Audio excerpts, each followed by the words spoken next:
오늘 함께 살펴볼 주제는 예수님의 눈물입니다. 먼저 주제 성경절 요한복음 11장 34절 5절을 읽겠습니다. 그러므로 그를 어디 두었느냐 가로되 주여 와서 보옵소서 하니 예수께서 눈물을 흘리시더라. 오늘 제목이 예수님의 눈물입니다. 예수님께서 성경의 기록에 보면 몇 번 우셨는지 혹시 아시나요? 우리는 어린이 설교할 때 퀴즈를 내셨는데 기억나세요? 혹시 아십니까? 성경에 예수님의 눈물이 몇 번 기록되어 있을까요?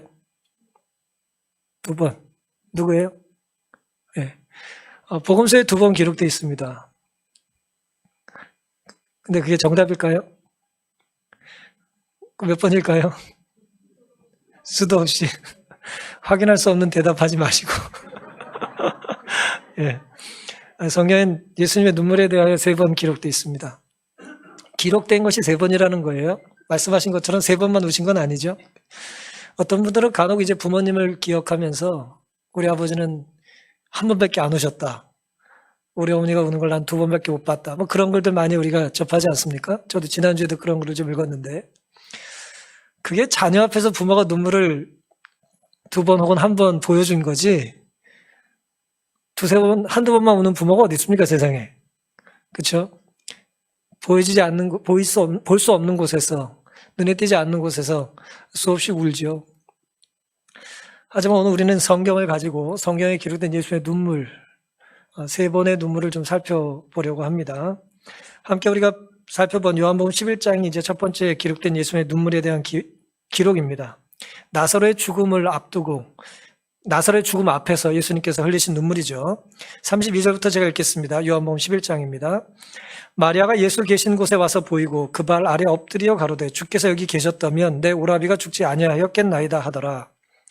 예수께서 그의 우는 것과 또 함께 온 유대인들의 우는 것을 보시고 심령에 통분히 여기시고 민망히 여기사 가라사대 그를 어디 두었느냐 가로되 주여 와서 보옵소서 하니 예수께서 눈물을 흘리시더라. 이 상황은 이제 마리아와 마르다의 오라비 나사로가 이제 죽을 병에 걸려서 이제 죽을 것 같았어요. 그래서 이제 두 누이는 이제 사람을 보내서 예수님을 초청합니다. 우리 오라비가 죽을 것 같은데 와서 좀 도와주십시오. 그런데 그 전가를 들은 예수님께서 바로 가셨나요? 지체하셨나요? 이틀이나 지체를 하셨다고 그랬어요. 그러니까 이틀이나 지체하시고 그리고 또 오는 시간이 걸려다 보니까 결국 며칠 만에 오셨어요? 4일이나 지나서 오셨어요. 나흘이나 지나서 오셨어요. 이미 어떻게 됐습니까? 시체는 썩고 냄새가 나는 거죠. 보통 유대인들은 죽으면 그날 보통 장례를 치르거든요. 그런데 이제 예수님이 이제 오셨어요. 숨이 넘어갈 것 같은데 예수님이 오실 거라고 믿고 오실 거야 오셔서 살려주실 거야라고 믿었는데 그 기대가 거절당하고 돌아가신 직후에 오신 것도 아니고 그날 밤늦게 오신 것도 아니고 그 다음날 새벽에 오신 것도 아니고 그냥 뭐예요? 아마 이 누이들은 잠을 자지 못하고 밥을 잘 먹지 못했겠죠. 오빠가 죽은 것도 억울하고 속상하고 예수님이 자신들을 모른 채 하신 것 때문에 너무 괴로웠을 겁니다. 근데 예수님께서 4일 만에 나타나셨어요. 그 모습을 보고 마리아가 뭐라 그래요?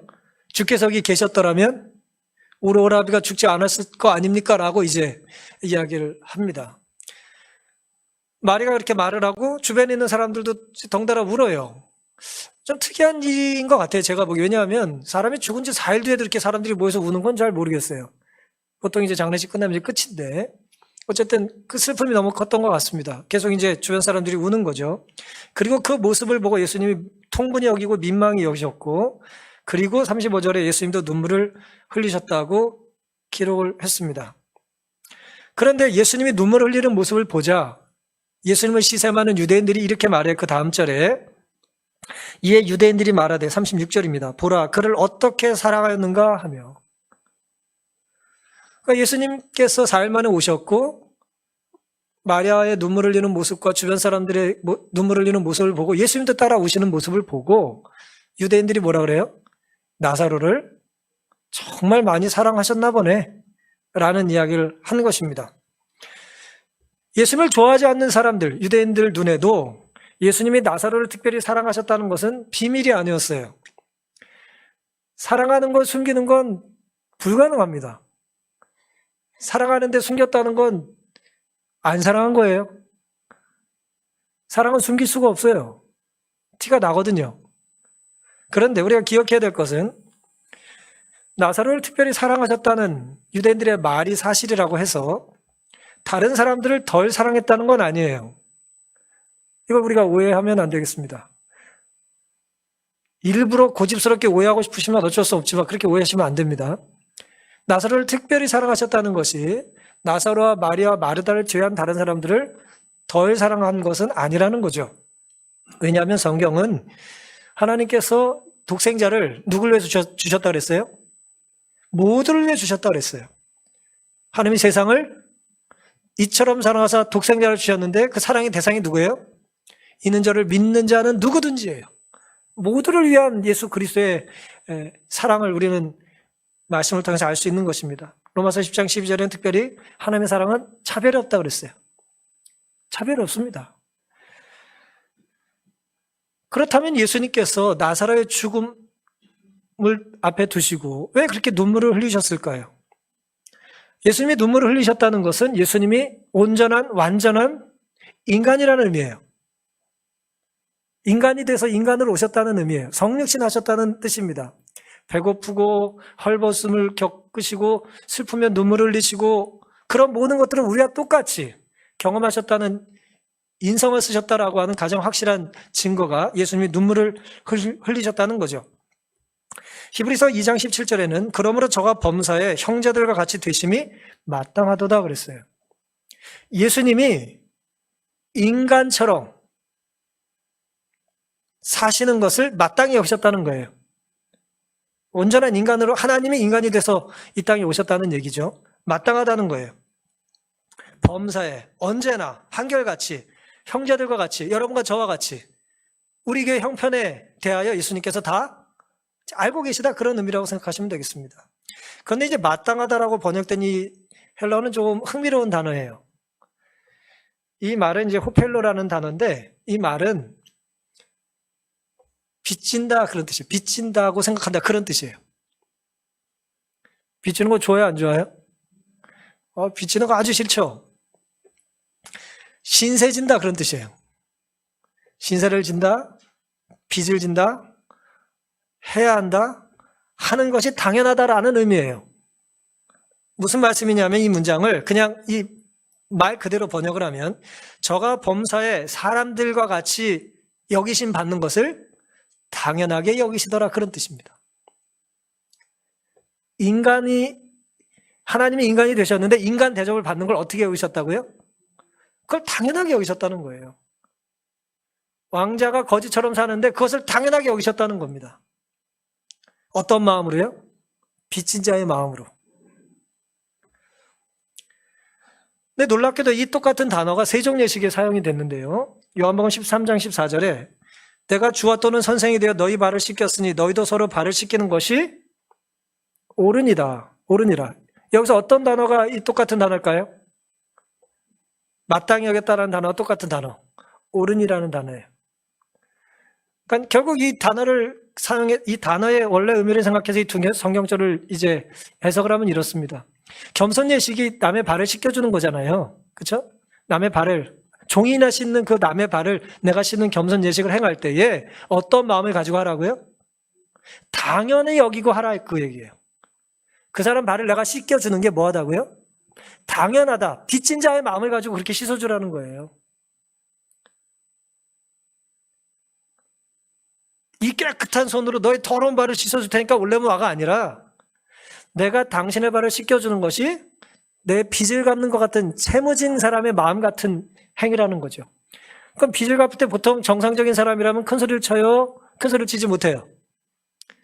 비정상적인 사람은 생각하지 마시고 정상적인 사람은 보통 나에게 뭘 빌려줬다가 내가 너무 필요할 때 빌려준 게 감사해서 갚을 때 어때요?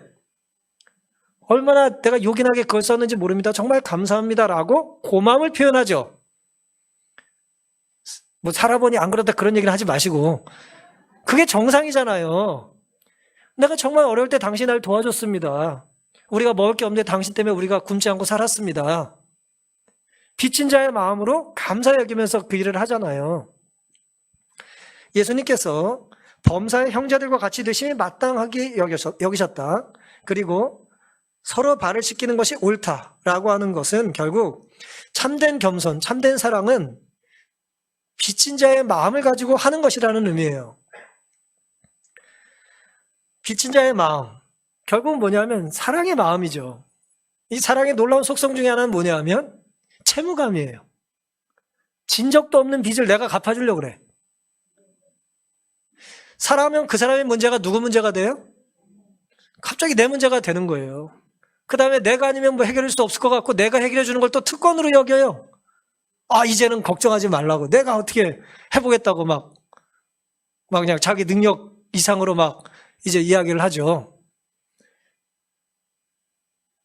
그것이 사랑의 특징이에요. 갑자기 사랑을 시작하면 이 사람이 슈퍼맨이 되는 거예요.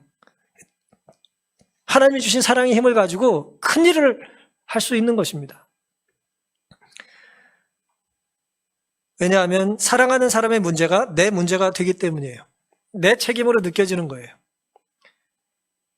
사실 나사로가 죽은 것을 보고 예수님께서 우셨다는 것은 어떤 사람들은 저 사람의 죽음을 보고 슬퍼하셨다.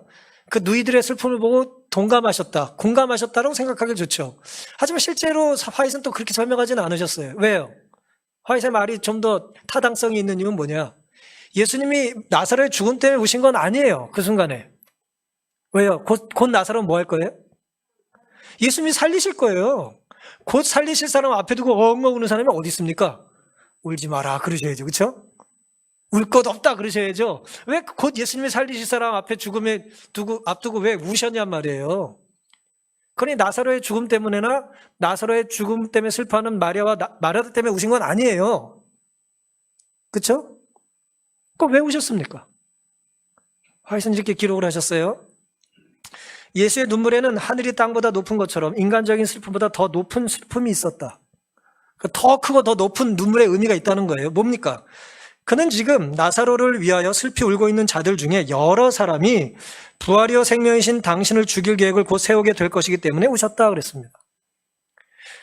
나사로와 마리아와 마르다의 죽음을, 그러니까 오빠가 죽은 걸 슬퍼하는 마리아와 마르다를 보고 또 울잖아요. 그 애들이 한 아이가 울면 같이 따라 우는 것처럼 이 사람이 공감을 하기 때문에 저 사람이 슬퍼하는 모습을 보고 나도 슬퍼 운단 말이에요. 근데 예수님은 그 모습을 보고 어떤 마음을 가지셨다고요? 죽어서 슬퍼하는 저 사람들의 어떻게 보면 착한 마음 속에 불과 며칠 뒤에 어떤 일이 생겨요? 불과 얼마 후에 결국 예수님을 핍박하는 무리에 적극적으로 동참할 사람들이 있는 것 때문에 예수님이 슬퍼하셨다는 거죠. 예수님의 눈물에는 인간적인 슬픔보다 더 높고 더 깊은 의미가 있습니다. 모든 눈물이 다 같은 건 아니에요. 같은 시간에 같이 우는 것 같아도 그 눈물의 양과 질과 의미가 같지는 않아요. 예수님께서는 물론 로마서 12장 15절에 우는 자들과 함께 울라는 말씀을 실천해서 보여주신 것일 수도 있죠. 즐거워하는 사람과 같이 즐거워하고 우는 자들이 있으면 같이 울라는 말씀을 하셨잖아요.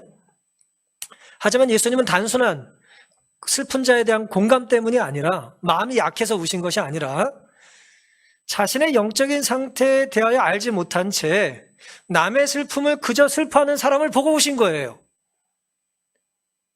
자신의 영적인 상태를 알지 못하고 자신의 영적인 상태가 뭐예요? 결국 예수님과 자신과의 뭐예요? 관계를 알지 못하고 인식하지 못하고 중요하게 여기지 않은 채 남의 아픔을 내가 뭔가 공감해 보겠다거나 내가 뭔가 슬프다거나라고 하는 단순한 눈물을 보시고 예수님이 슬퍼하셨다는 거죠. 결국 예수님은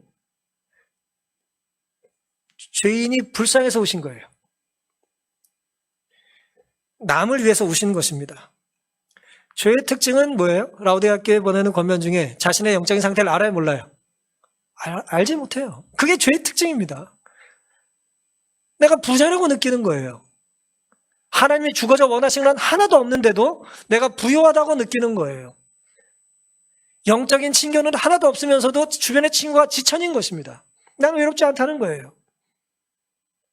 하늘에 대한 소망은 아무런 관심도 없으면서 나는 갈 데도 많고 누릴 것도 많다는 거예요. 예수님은 그런 것을 보시고 뭐 하세요? 슬퍼하시는 것입니다. 오늘 우리의 모습을 보시고 예수님께서 미소를 지으실지 눈물을 흘리실지 우리가 한번 좀 생각해 봐야지 않을까요? 오늘 우리의 이 교회의 모습을 보고, 오늘 우리의 가정의 모습을 보고, 우리 개개인의 삶의 모습을 보고 예수님께서 미소를 지으실지 눈물을 보이실지 우리가 좀 생각해보는 안식일이 되기를 바랍니다. 두 번째 눈물은 누가복음 19장에 나오는데요. 아시는 것처럼 예루살렘 성을 보시고 우신 거예요. 41절부터 가까이 오사 성을 보시고 우시며 날이 이를지라 너의 원수들이 토성을 쌓고 너를 둘러 사면으로 가두고 또 너와 및 그 가운데 있는 너의 자식들을 땅에 메어치며 돌 하나도 돌 위에 남기지 아니하리니 그렇게 말씀하셨어요. 이것은 우리가 흔히 승리의 입성이라고 하는 예수님이 십자가에 달려 돌아가시기 전 마지막 일주일 전에 예루살렘 성을 들어가실 때 이야기입니다. 나귀 새끼를 타시고 호산나 다윗의 자손이요 뭐 그러면서 사람들이 어떤 찬탄과 찬양을 받으면서 이렇게 성에 들어가신 때 상황이거든요. 예수를 왕으로 추대하는 사람들의 모습을 보시고 예수님께서 뭐예요? 그 성을 보고 눈물을 흘리셨다는 거예요. 그리고 조금 이따 성에 들어가서 성전을 또 정결케 하시는 일이 있죠. 왜 예수님께서는 예루살렘 성을 보시고 눈물을 보이셨을까요? 그 성이 뭐 할 거라고요? 무너질 것을 예수님이 보셨어요. 근데 우리가 아는 것처럼 예수님이 이 말씀을 하시고 성은 언제 무너집니까? 한 약 40년쯤 뒤에 무너져요. AD 70년에 무너지니까 거의 한 약 40년쯤 뒤에 무너집니다. 39년, 40년 뒤에 무너져요. 여러분, 우리가 3일 뒤 일도 우린 몰라요. 4일 뒤 일을 어떻게 합니까? 4분 뒤는 압니까, 우리가? 몰라요. 4초 뒤 일도 몰라요, 우리가. 근데 40년 뒤를 보신 예수님께서 울고 계신 거예요. 이 성이 결국 뭐 할 거예요? 무너질 거니까. 유대인들에게 예루살렘 성이 무너졌다는 건 어떤 의미가 있을까요? 한국 사람들은 뭐 옛날에 귀한 걸 신주단지라고 말하는데 신주단지가 산전조각 나는 것 같은 거예요. 이집트 사람들에겐 피라밋이 무너지고 중국 사람들한테 뭐 자금성이 무너지는 건지 모르겠어요. 프랑스 사람들은 뭐 베르사유 궁전 같은 게 무너지고 각 나라가 자기가 자랑스럽게 여기는 성들이 있단 말이에요. 그게 폭격당하면 어떻게 되는 거예요? 그 민족의 정체성이, 그 국가의 국격이 이제 떨어지는 거죠. 9.11 테러 때 미국이 놀랬던 게 뭐예요? 미국은 본토에 공격을 받은 적이 없었어요, 그때까지. 하와이가 미국령이지만 하와이는 한참 떨어져 있잖아요. 미국 본토가 공격을 당한 거예요. 유대인들에게 예루살렘 성이 무너진다라고 하는 것은 그들의 신앙의 기초가 무너지는 거예요. 신앙의 기초가 무너진다는 얘기는 뭡니까? 하나님께서 그 성전의 주인이신데 그 성전을 붙잡고 계신데 하나님이 쫓겨나는 거란 말이에요. 유대 신앙의 근간이 다 흔들리는 거예요. 그런 일은 있을 수 있어요, 없어요? 유대인들의 신앙엔 그런 게 있을 수가 없어요. 그러면 안 돼요. 근데 그런 일이 벌어진다는 것입니다. 뭐 역사가에 따라 좀 다릅니다만은 로마 군이 쳐들어왔을 때 돌 위에 돌 하나가 사라질 만큼 있지 않을 만큼 완전히 불태워지고 황폐해졌어요. 그 흘러내리는 금을 퍼가겠다고 뭐 돌을 다 뒤집어 엎었대잖아요. 요세푸스 같은 사람의 기록에 하면 100만이 넘는 사람이 죽었다 그래요. 그리고 또 저 마사다라고 하는 어떤 돌로 된 천연 요새에 도망가가지고 유대인들이 결국 다 자결을 해요. 1000명 가까운 사람이. 아주 끔찍하게 죽습니다. 70년부터 73년까지. 예수님이 그것을 보시고 우신 거예요. 한 세대 이후의 사람들의 모습을 보고 우신 겁니다. 지금 우리가 다 기뻐하고 즐거워하고 행복해하고 축하하는 모습 속에 예수님께서 뭐예요? 너희 자녀들 다음 세대들이 다 죽을 거다라고 말씀하시는 것과 같은 거예요. 마태복음 13장 37절에 예루살렘아 예루살렘아 선지자들을 죽이고 내게 파송된 자들을 돌로 치는 자여 암탉이 그 새끼를 날개 아래 모은 같이 내가 너의 자녀를 모으려 한 일이 몇 번이냐. 그러나 너희가 원치 아니하였도다. 보라 너희 집이 황폐하여 버린 바 되리라 그랬습니다. 이렇게 될 거라는 거예요. 하나님께서 사람이 구원받을 수 없다는 선고를 내리시는 것이 아니다. 그러나 사람이 하나님의 영의 움직임을 처음에 거절한다. 하나님이 우리에게 너희는 구원받을 수 없어라고 말해서 우리가 구원 못 받는 게 아니고요. 우리가 구원받지 못한다면 그 이유가 뭐라고요? 하나님의 영의 움직임, 성령의 역사를 뭐 한다고요? 사람이 거절한대요. 처음에 거절 한번 한대요. 그리고 일단 한번 거절하고 나면 두 번째는 하기가 쉬울까요? 어려울까요? 점점 쉬워져요. 더 쉬워지고, 세 번째는 더 쉬워지고, 네 번째는 훨씬 더 쉬워진다. 그리하여 그가 뿌린 불신과 거짓의 씨앗의 결과를 거두어 드릴 때가 이르러 온다. 그게 멸망이라는 거예요.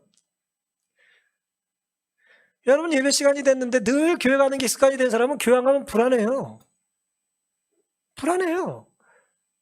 이 밥 먹기 좋아하는 사람은 밥 시간이 돼서 밥을 안 먹으면 불안하거든요. 저는 아침에 눈이 떴는데 배가 고프면 불안해요. 그럼 마음부터 뭐 먹죠? 네? 먹고 나면 또 좋아요. 밥을 좋아하는 사람이 밥을 안 먹으면 불안하단 말이에요. 운동을 좋아하는 사람은 운동장에 안 가면 불안해요. 책을 좋아하는 사람은 책이 없으면 불안해요.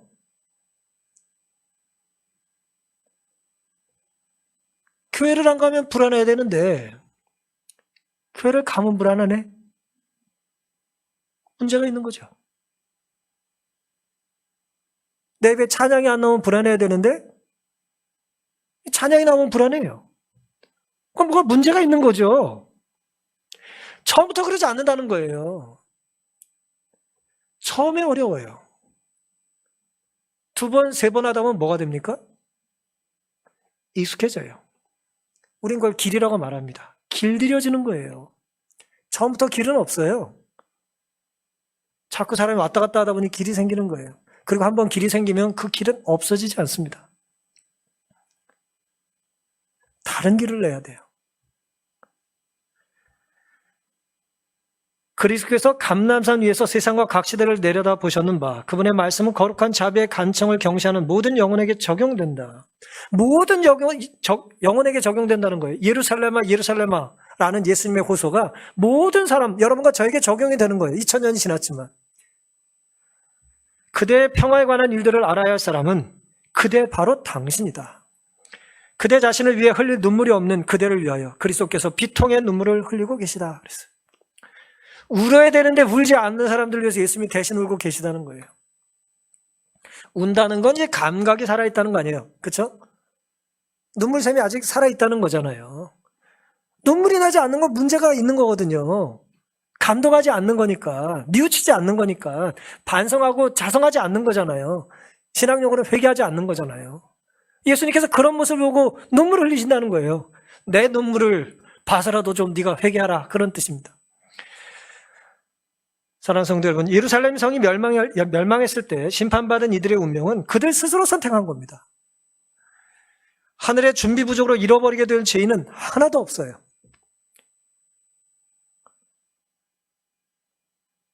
보트 피플 얘기 우리가 알잖아요. 북한에서 넘어올 때 대동강에선가 배 타고 내려온 얘기 알지 않습니까? 태워주고 싶지만 모자라서 못하는 거예요. 하늘은 그렇지 않다는 거예요. 하늘의 준비 부족으로 내 자리가 없는 게 아니에요. 내 자리는 있지만 내가 가지 않는 것입니다. 그 자리의 주인이 부재 중인 거예요. 연락이 되지 않는 것입니다. 관심이 없는 거예요. 예수님은 나사로가 죽었다고 슬퍼하신 이들이 그리스도를 팔고 그들의 자손들은 40년 뒤에 예루살렘 성이 무너질 때 멸망당할 것을 보시고 슬퍼하셨던 것입니다. 빼어난 건축물, 멀리서 봤을 때 빛이 찬란한 그 정말 자랑스러운 건축물이 무너지는 것 때문에 슬퍼하셨던 것이 아니고 그 성을 오고 갔던 수많은 사람들의 삶 속에 하나님과 연결된 끈이 없었기 때문에 슬퍼하셨던 것입니다. 예수님은 살 수 있었던 사람들이 불순종과 무관심으로 하늘과 단절된 것을 슬퍼하신 거죠. 오늘 우리의 신앙과 하나님의 성전에 대한 우리의 관심, 이 태도는 어떻습니까? 예수님께서 예루살렘아 예루살렘에 부르시며 오늘 우리를 보고 슬퍼하실지 눈물을 흘리실지 너희를 생각하면 내가 기쁘다 미소 지을지 우리가 좀 생각해 볼 필요가 있겠습니다. 그리고 이제 복음서에는 이 눈물에 대한 이야기가 두 번밖에 나오질 않아요. 그래서 여러분들이 이제 두 번 우셨다고 생각을 하시는 건데요. 놀랍게도 성경에는 한 번 더 예수님의 눈물에 대한 기록이 나오는데요. 그 성경절 찾아보기 전에 누가복음 22장 44절을 보겠습니다. 예수께서 힘쓰고 애써 더욱 간절히 기도하시니 땀이 땅에 떨어지는 핏방울같이 되었다 그랬어요. 눈물을 흘렸다는 얘기는 없어요. 땀을 흘리셨다는 얘기가 있죠. 그렇죠? 근데 땀이 얼마나 끈끈하게 떨어지는지 핏방울 떨어지듯이 뚝뚝 떨어졌다고 그랬어요. 십자가를 앞두고 예수님께서 이제 기도하실 때의 이야기인데요. 사실은 히브리서 5장 7절에 보면 예수님께서 이 상황에 이제 눈물을 흘린 것으로 해석할 수 있는 성경절이 이렇게 나옵니다. 그는 육체에 계실 때에 자기를 죽음에서 능히 구원하실 이에게 십자가를 지지 않아도 될 수 있도록 하나님께서 구원하실 수 있으셨잖아요. 능히 구원하실 아버지에게 심한 통곡과 눈물로 간구와 소원을 올렸고 그의 경외하심을 인하여 들으심을 얻었다고 그랬어요. 히브리서 5장 7절에는 이것이 직접 예수님 십자가 전에 기도한 내용이라고 돼 있지는 않지만 능히 추정컨대 십자가 이전에 기도라고 하는 걸 우리는 생각해 볼 수가 있는 것이죠. 본교 주석은 이렇게 주석하고 있습니다. 아버지가 자기 아들을 죽음에서 능히 구원할 수 있었다는 사실이 그 시련을 더욱 크게 만들었다. 날 아버지가 구원해 줄 수 있는데 예수님을 성자 하나님을 성부 하나님께서 구원해 줄 수 있는데 구원의 손길을 베푸세요? 베풀지 않으세요? 베풀지 않고 계세요. 그것이 예수님을 더 힘들게 만들었다는 거예요. 하나님의 아들의 인성은 아버지께로부터 분리된다는 두려움 때문에 움츠러들었다. 하나님과 분리된 적이 없었는데 분리가 되는 거예요. 기꺼이 홀로 깊은 물을 건너가시려고 하셨지만 그는 다른 길이 있다면 그 잔을 마시지 않게 해달라고 열렬히 기도했다. 그러나 다른 길은 없었으므로 그는 그 잔을 마셨다 그랬어요. 심한 통곡과 눈물에 대한 주석입니다. 특별히 겟세마네 동산에서의 경험을 가리키는 것으로 보인다. 비록 복음서 기자들은 그곳에서 겸허한 고뇌와 관련하여 눈물을 언급하지는 않으나 이것은 쉽게 상상할 수 있는 내용이다. 어떤 이들은 저자가 또한 십자가 경험을 언급하는 것이라 믿는다.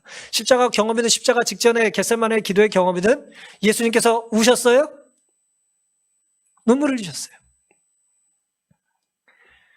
화이트는 이렇게 분명하게 명백하게 기록을 합니다. 그는 몹시 양심의 가책을 받아, 베드로의 이야기예요. 그 시련의 시간에 그분과 연합했어야 할 자들이 자고 있었던 일과 예수께서 홀로 기도하면서 눈물을 흘리시고 고민하시던 일을 기억했다 그랬어요. 선자는 분명히 기록합니다. 예수님께서 뭐 하셨다고요? 눈물 흘리며 기도하셨다고 하셨어요. 베드로를 위해서, 요한을 위해서, 유다를 위해서, 여러분과 저를 위해서 기도하신 거죠.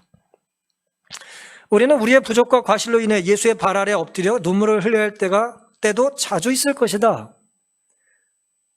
우리 자신의 과실에 대하여 우리가 눈물을 흘릴 일이 있어야 돼요? 없어야 돼요? 자주 있어야 됩니다. 죄는 산더미같이 지고 기도는 요만큼 하면 안 됩니다.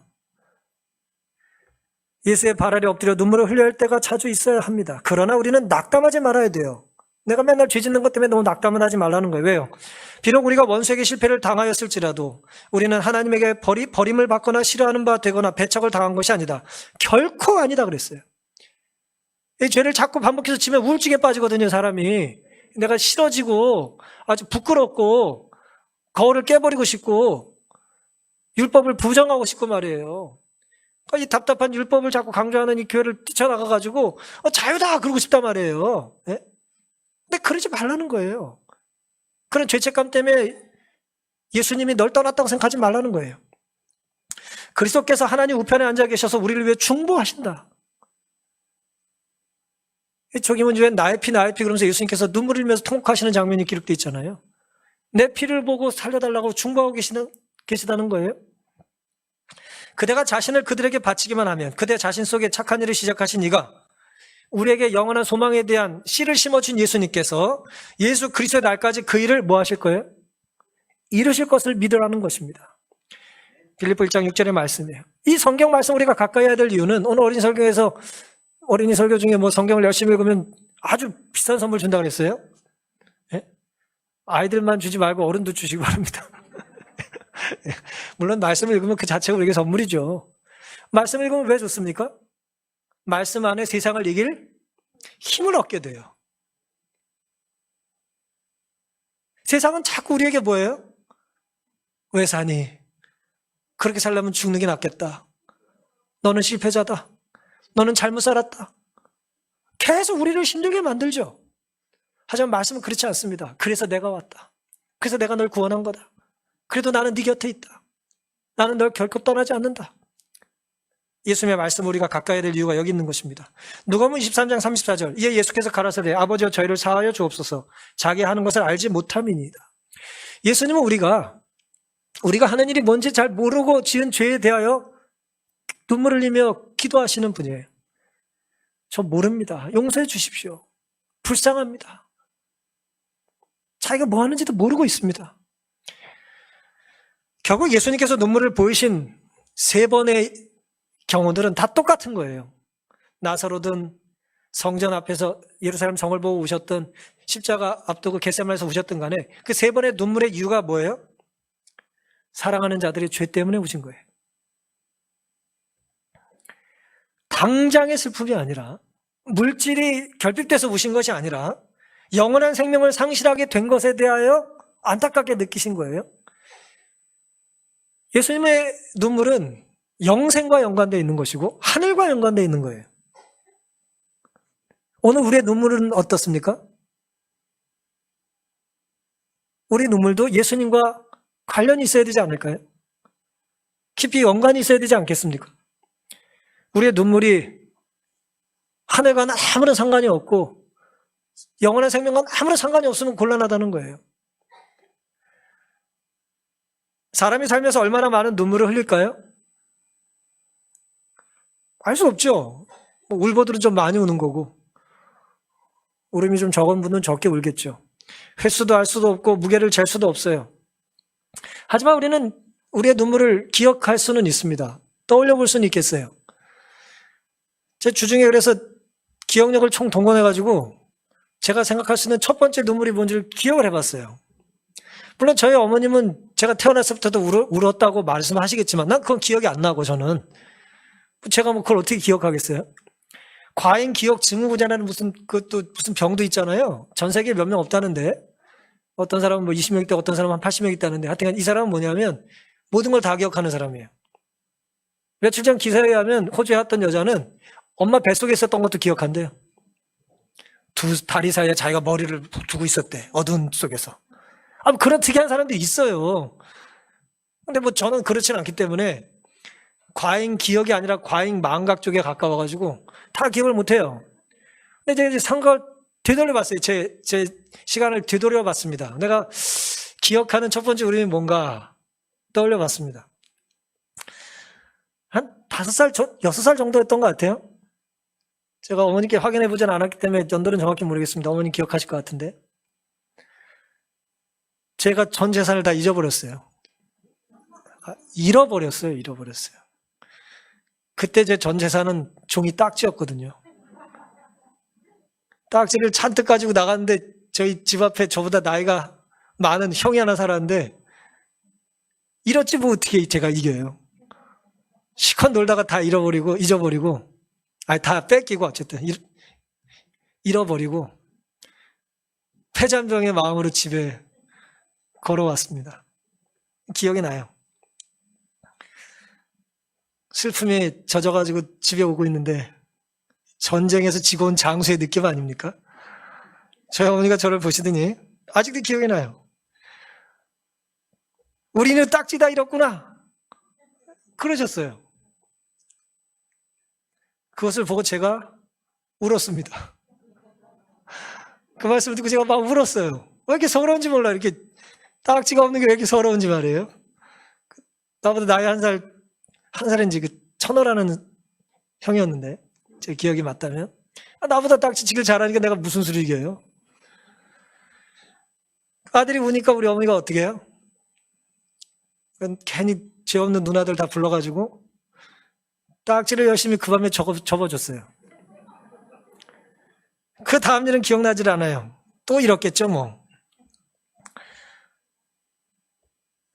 제가 종이 딱지 때문에 더 이상 울지는 않아요. 근데 제가 생각을 좀 해보니까 여전히 내가 눈물 흘리거나 마음 아파하거나 괴로워하는 것이 이 시운이 넘어서도 여전히 내 삶에 종이 딱지 같은 게 있다는 생각을 해보게 된 거예요. 사실은 없어도 되는 건데, 내가 그거 없으면 무슨 하늘이 꺼지고 땅이 무너지는 것처럼, 하늘이 무너지고 땅이 꺼지는 것처럼 느끼는 뭔가 있지 않나, 그런 생각을 해보게 됐습니다. 아이러니하게도 저에게 가장 소중한 것을 잃어버렸던 그때에 어머니와 누나들이 얼마나 나에게 소중한지를 저는 깨닫게 됐어요. 내 편이 있구나. 사랑하는 성도 여러분, 우리나라가 지금 아주 선진국 복지국가가 돼가지고 건강검진 받으라는 연락이 자꾸 와요. 당신은 몇 년에 태어났으니까 올해 무슨 건강검진을 받아야 된다고 연락이 옵니다. 이 나라가 내 건강에 관심이 많아요. 참 좋은 나라 삽니다, 여러분들. 이 나라는 좋은 나라예요. 국가에서 여러분 건강에 관심을 갖고 있어요. 대한민국은 우리의 건강에 관심이 많아요. 하지만 하늘나라는 우리의 영생에 관심이 많습니다. 우리의 영적인 상태에 관심이 많아요. 혈압 관리를 잘해야 된다. 심장 근육이 좋아야 된다. 당뇨 관리를 잘해야 된다라고 하는 이 땅의 건강이 나쁜 건 아닙니다. 관리 잘해야죠. 하지만 그것 아무리 잘 관리한들 우리가 영원히 살 수는 없어요. 건강하게 살다가 잠들겠죠. 하지만 건강하게 산다고 영원히 사는 건 아니에요. 둘 중에 하나를 택한다면 여러분 건강한 100년을 택하시겠어요? 영원한 행복을 택하시겠어요? 대답해 보세요. 뭘 원하시겠습니까? 강남에 50평짜리 아파트를 택하시겠어요? 하늘나라를 택하시겠어요? 뭐 정신 나갔습니까? 강남을 택하게? 아무리 바보라도 그걸 택하는 사람은 없어요. 우리가 이 땅에서 때로 금딱지도 잃어버리고 은딱지도 잃어버릴 수 있어요. 하지만 뭘 잃어버리지 말아야 합니까? 하늘과 영생은 잃어버리면 안 되죠. 그리고 교회는, 가족은, 부모와 교사들은 우리가 영향을 미칠 수 있는 사람들에게 정말로 소중한 게 무엇인지를 울면서라도 가르쳐야 합니다. 정말 중요한 게 뭔지를 우리는 알려줘야 돼요. 우리가 정말 중요하게 강조하는 것을 자녀들은 중요하게 인식할 거예요. 우리가 살라는 대로 살면 자녀가 하늘을 갈 수 있어야죠. 하늘나라 가서 우리가 뭐 영어 쓰겠습니까? 영어 공부 열심히 해야 되지만 하늘의 언어가 영어는 아니죠.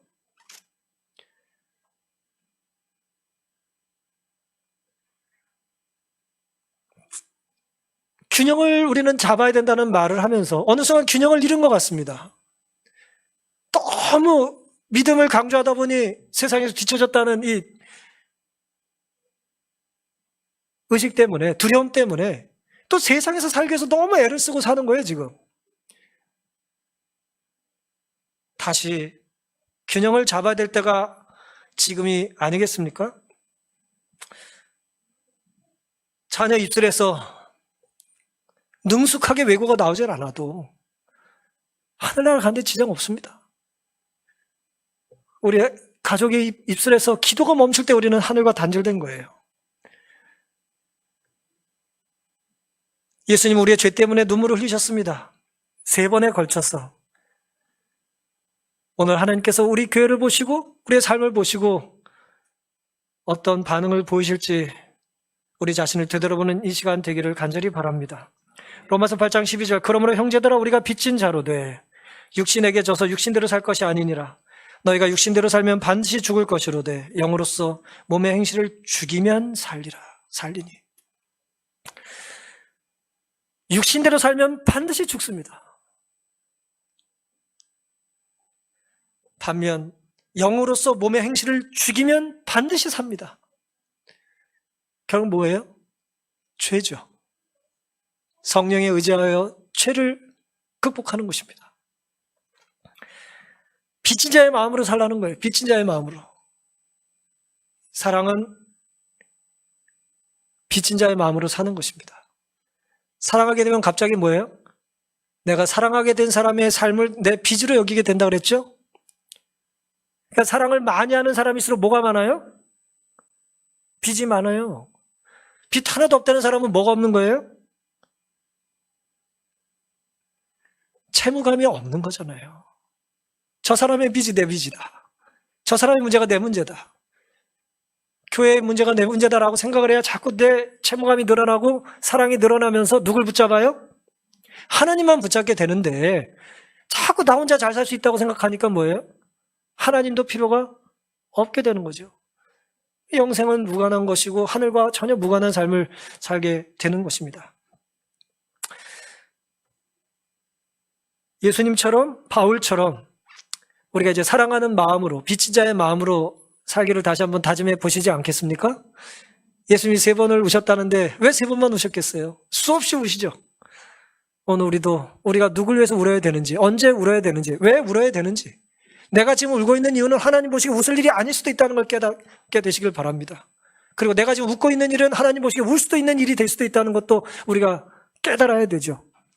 귀한 안식일, 우리가 한 영혼을 위해서라도 눈물을 흘리고 산다면 주님은 그 눈물에 축복해 주실 것이고, 우리가 연결된 그 사랑의 눈물 고리로 인해서 천국과 또 영생은 우리가 누리게 될 하늘의 축복이 될 거라 믿습니다. 오늘 말씀을 마치겠습니다.